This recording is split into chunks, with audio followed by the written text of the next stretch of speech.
Hello, everybody. Welcome back to another episode of the Empowered to Advocate podcast. I'm Michelle, and I'm so happy that you are here joining me today. I am flying solo today, just like Dana Marie did last week with her episode about some of the important service providers for you to know about when thinking about your child's IEP team. Today, I want to discuss with you some reasons, so 5 to 6 reasons that you might want to request a meeting with your child's IEP team, either the whole IEP team or parts of the IEP team outside of the annual review and the reevaluations that happen every 3 years. So as a little review, an IEP should be reviewed at least annually.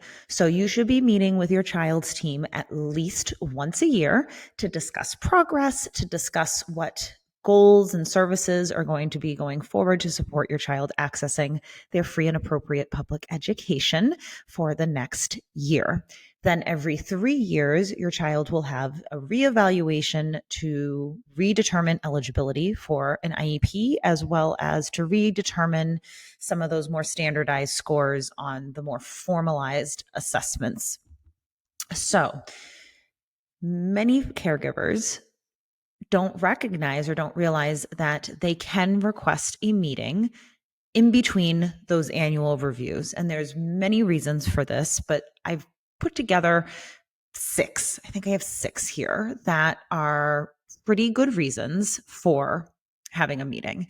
And while there is no federal or even in the state of Massachusetts anyways, guideline for when a parent or caregiver requests a reconvene of a team. So that's like the technical term. I want to reconvene the team to discuss XYZ.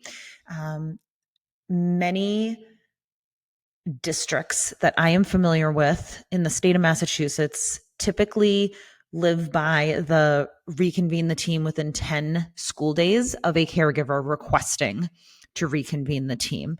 So there is, again, no federal or state in the state of Massachusetts timeline for this unless it is to review an independent evaluation or outside eval that you have shared with the team. But we'll get into that a little bit.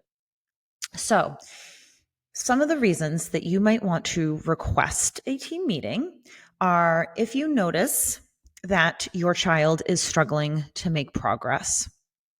So maybe you got the second quarter or second trimester progress reports for your child's IEP goals, and it says not making progress or struggling to make progress, or you notice that if perhaps by the end of the IEP period, your child is supposed to be reading 100 words per minute by the end of the IEP year. And you notice on this progress report, it's halfway through the IEP year, your child's reading 50 words correct per minute, and that's up from their baseline of 30 words per minute. You might be noticing that maybe this goal was too challenging, or your child is not making the progress that the team had anticipated them making. You can email the liaison or the educational team leader, team chairperson, whatever your child's district calls that point person at the school, to request a meeting to discuss your child's progress. Because this could be happening for any number of reasons. Your child might just be having a little sticking point, if we stick with this example of reading, with a particular phonics rule or something that they're having a little bit of trouble getting past, but maybe we are going to catch up once they get past this little like mini hill, right? Or it could be maybe the special education teacher has been out on maternity leave and there has not been a certified special ed teacher to provide these services for your child. So maybe your child is not getting the services that they need to make the progress that they should be making towards that goal. Or perhaps they're not getting enough of the service. So maybe they're getting 5 times 20 minutes reading service. So 5 days a week for 20 minutes, maybe 30 minutes would be a more efficient, more appropriate prescription for services. to help your child reach that goal. So a big reason to request a reconvene of the child's team is if you notice, if you see that your child is not making the progress that they should be making by this point of the IEP period. Likewise, if you get those progress reports and it says that your child has mastered that goal, they have now mastered that goal, they've met that goal, check. And if that's, especially if that's happening with many of the goals, you're going to want to reconvene that team, especially if it's only after the first or second quarter, because perhaps the goals were too achievable and not challenging enough. So if we think about IEP goals, we want them to be challenging but achievable. And sometimes it's hard to always exactly pinpoint that, because your child is a human being who at different times is going to learn some things more quickly than other times, right? And that can be for any number of factors. So it's not an exact science when we are determining goals as a team, right? So if you're noticing that your child has now mastered or met all or many of their goals, and there's still a quarter or 2 quarters or goodness, 3 quarters left of that IEP, request a meeting to make new goals. You want your child to keep progressing, right? So 2 reasons. So you can request to reconvene the team to discuss progress, either because they are struggling to make progress or they have mastered their goals. Either way is a great reason to pull the team back together and have a discussion about updating the IEP. Second reason to request a meeting is if your child had some evaluations completed independent of the school. So any outside eval. So at a neuropsychologist, if they had an outside occupational therapy evaluation, an outside speech and language evaluation, any of these things. If your child already has an IEP and you get an independent evaluation, an outside evaluation, and you share this report with the team, this is where there is a timeline and guidance by law for this. Your team should reconvene within 10 days of receiving that outside report to consider the recommendations of the outside evaluation. It's also important to note that by law, the team needs to consider and discuss the recommendations of the evaluation, but it does not automatically mean that the school is going to do all of the things or propose all of the recommendations from that outside evaluation into a new IEP or amendment to the IEP. Okay, the school district does not need to agree with all of the recommendations. They should obviously have data to support why they don't consider these recommendations. And in the N1 letter after the meeting, any accommodations or services or even placement that this outside evaluator has recommended in their report, if the school district is not proposing those in an updated IEP for your child, it should note why they are not recommending those. Okay. So for example, if an outside evaluation, you get an outside evaluation done at a neuropsychologist, the neuropsychologist recommends 5 times 45 minutes of reading services outside of the general education classroom. The team meets, they have a discussion about the report, about that recommendation, and then the team might say, look, Sally has 5 times 30 minutes outside the general education classroom for reading. She is excelling. She's moving very quickly through this program. She's making excellent progress with this 30 minutes a day. At this time, data indicates that this is the right dosage of this service for this child to make progress. We are not proposing this 45 minutes as recommended in this report. That doesn't mean you need to agree. This is where this process is always ongoing, right? So again, if you have your child evaluated outside of the school district, you get the report, you choose to share that report with the school district. The school district will then reconvene the team within 10 school days of receiving that report from you to discuss and consider the recommendations made from that outside evaluator.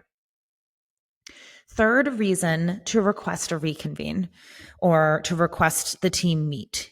Again, sometimes all of the team members, it's important for the entire team to be there. Sometimes only certain members need to be there. And I'll get to this at the end of the episode, like how to write your note or your email or your letter requesting this meeting.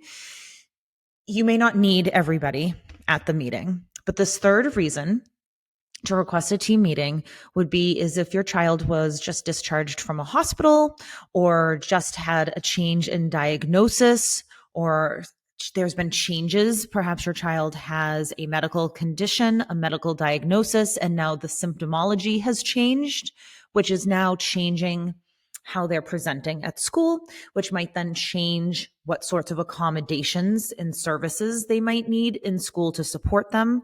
This might also include different medications. So it could be important if your child has been in the hospital, if they have a certain medical condition, depending on what their disability is, how this is then going to impact them in school, making the school team aware of these changes and having a conversation about how to support them. So upon release from a hospital, a child might need new accommodations, even if they're short term, like being able to use the elevator, right? Being able to take naps at the nurse's office, or having access to a quiet, dark space when maybe a migraine or something comes on. And some of these might be long-term or short-term plans. Doesn't necessarily, again, mean that there'll be a change to the IEP, but it might be even like, hey, I want to let you know that my child, based on this new diagnosis or this hospitalization or on this most recent medical appointment, we're trying a new medication. Want you to be aware that these might be some of the side effects. These might be some of the things that we see. Can we stay on communication about this so that we can then perhaps might need to update some things for how my child might need to be supported? So again, if your child has a new diagnosis, diagnoses change, medications change, discharge from the hospital, anything like that could be a really important reason to request that the team comes back together to have a conversation about how these could impact your child in school. Fourth reason, this kind of could go in line with number 3, is if your child has had any behavior or social emotional changes. So sometimes, and this can be from a life event that has happened. This could, if there has been a death in the family, if your marital status has changed, if you are separating from a partner or there's a new partner involved in the house, if you're combining families, sometimes this can, depending on a student's disability, and just that's a normal part of life, is adjusting to family changes, right?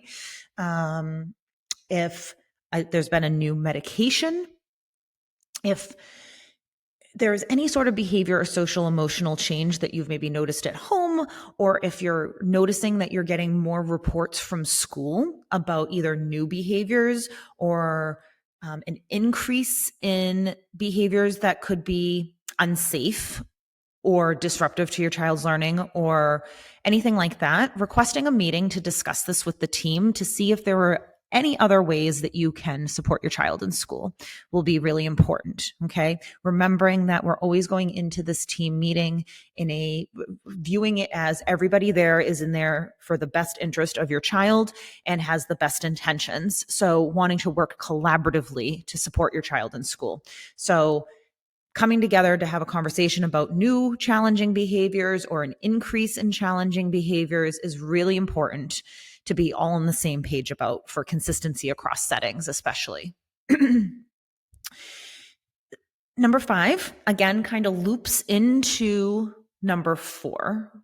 If there has been any transformative or even traumatic life event for the child, if something has happened or your child has witnessed something that has been traumatic, if there is a change in the household, if there is a change in routine for your child that might then impact them in school, that kind of conversation you might want to have with at least some of the team members, depending on how personal, how sensitive of a matter this is.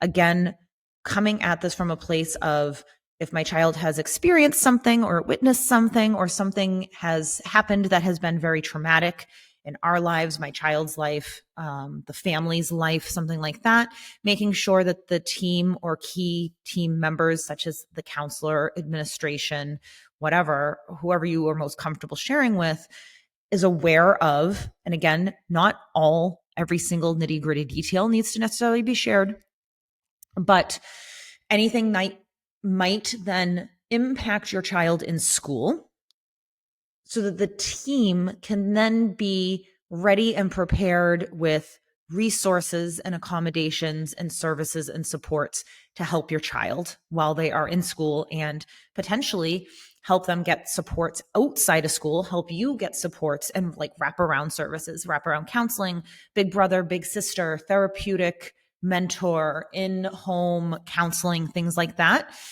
The school has access to and knowledge about resources that if you request a meeting to discuss any sort of event that may be happening, they can potentially help connect you with people who can help you and your child during this time. And the sixth reason to request a meeting that is not the annual or reevaluation meeting would be for a transition meeting. Many school districts and many schools kind of do these naturally during certain periods of time to help be supportive, but not all of them. And it's good to know that you have the right to request this meeting in case that they don't. So a transition meeting would be something like maybe from preschool to elementary school, if it's moving from a different school. So, or from elementary school to middle school, or middle school to high school, or high school to transition programming. Okay. Any sort of these life transitions, these school transitions that happen. Perhaps your child is moving to a new placement. Maybe they are moving from a full inclusion setting and they're going to an in-district kind of program, or they're going from a program maybe to a new specialized therapeutic school out of the district, or maybe they're coming back in to the public schools from an out of district program. Requesting a meeting with the old team and the new team to have a conversation to help ease that transition. How is this going to work? It also helps you meet the new team. It helps the new team meet you. Okay. So sometimes it's helpful, depending on the circumstances, to have this meeting before the move happens. And then sometimes it's helpful to have the meeting like after the move happens, to kind of get to like let your child settle in and then have a conversation about, okay, so what are we seeing now that they're in this new setting? Sometimes it's helpful to have this meeting before the move and 8 weeks after the move. It's all going to depend on your child's circumstances and like how major for your child this move is. So again, the more communication you can have with the team, the more collaborative you can work together.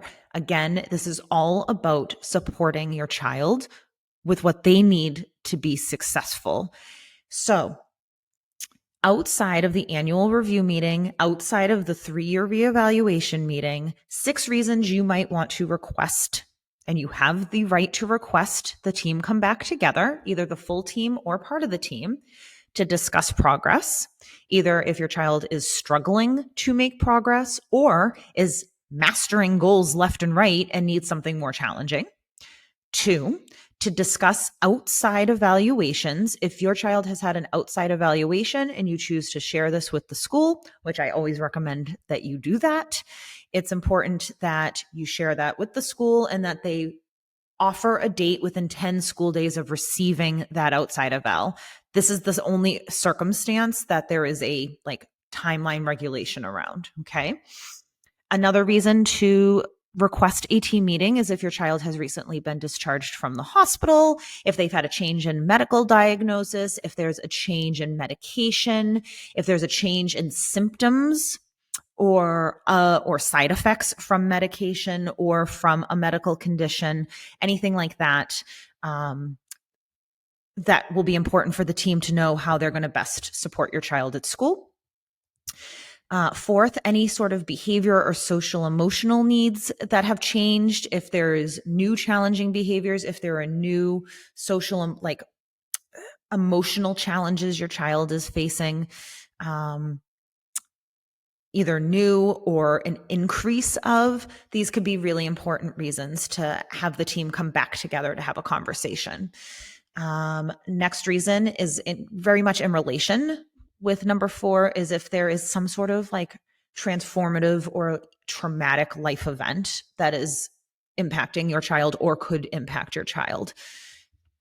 This could be a good time to have a conversation with the team to make sure things are in place. And also the team could then connect you with outside service providers who could be very beneficial to your child and your family during that very difficult time. And lastly, if your child is having a transition, either to a new school, a new placement, sometimes even a new grade level, can be really beneficial to making sure you meet the new team meets you, making sure there's a plan for your child to transition if transitions are difficult for your child. Okay. So how do we request this meeting? I recommend that you request it in writing, either a letter that you then keep for yourself, or even better is an email. You can attach a letter to an email, but then you have the timestamp. And when you send this letter, when you send this email asking the receiving person, so whether it is your child's liaison or the educational or evaluation team leader or a program manager or a school administrator, whoever you were sending this letter to, requesting this meeting, asking them to respond and confirm that they have received this request. Because then if you don't hear back from them, you can just, follow up. Hey, I have not heard back from you in my request for a team meeting. Sometimes emails go to spam. Sometimes emails get accidentally deleted. Sometimes emails get read and then unintentionally aren't responded to. Just because somebody doesn't respond to your email like super, super fast or as quickly as you hope that they would, doesn't necessarily mean right away that it's like malicious or they're ignoring you. Okay. So, but by sending that email, and requesting that they confirm receipt of that email, and if you attached a more formal letter requesting that they confirm that they received this, that's just a good way to check in so that it's very comfortable to follow up with them. Okay. So putting it in writing, preferably email, because then you always have that record. I'm requesting this meeting because, giving a reason so that the team understands what your concerns are helps the team be prepared to come into the meeting to have this conversation with you. Okay. So it's very simple. Hi, so-and-so. I'm reaching out as the caregiver of, put your child's name in. I would like to request that the team come together to discuss X, Y, and Z. Here are some dates and times that I am available. Do one of these work for you? Or I look forward to hearing some dates and times in the next 2 weeks that work for you. Similarly, you can send in a hard copy of an outside evaluation if that's what's easiest for you. But then I recommend following up with an email that says, I just want to confirm that you received a copy of Jose's evaluation from Children's Hospital that I sent into school on this date. Then that way that you're confirming that they have received it, so that you are then confirming if they're scheduling a meeting within 10 school days of receipt of that report. Okay. So those are 6 reasons to request a team meeting. either the entire team or part of the team. And you can, in your request for this team meeting, you can even say who you want at this meeting. I am requesting, because my concerns are around my child's challenging behaviors or behaviors that are impacting them in school right now, I am requesting that the school counselor and the behavior specialist are present at this meeting. I'm requesting that school administration is at this meeting. Because I am discussing a new diagnosis for my child, I am requesting that the school nurse is at this meeting. That can be helpful. The more information you put into your letter about what your concerns are, your reason for requesting this meeting, and who you really want at this meeting can help that point person that you're requesting the meeting from make sure that everybody is there and everybody is ready to have a focused conversation. Because you never know. The school team may have been about to reach out to you about something totally different. And then when you say, hey, I want to have a meeting, they might be like, oh, great. They're also concerned about this too. And then you come together and you are both concerned, but then you have different concerns. And then that can kind of make the team, the agenda of the meeting feel a little flippy floppy and not quite as focused. So I hope this was helpful for you. Again, really important that caregivers understand that you do not need to wait for an annual review to have a conversation or request a team meeting to discuss your child and their progress. Gave you 6 reasons that I think are pretty common and very important reasons to request a team meeting. You may have other reasons that maybe I missed. Would love to hear from you. empoweredtoadvocate@gmail.com. If you have something to add to this list, please share with us, share with our community. We love that. And things to include in your letter requesting this team meeting. Again, the importance of requesting things in writing so that you have that record of communication. And that's not to say because you're trying to do a gotcha or because we can just like always anticipate a school ignoring caregivers. I think in most cases, that's not the case. Sometimes, especially, so this episode's being recorded in May.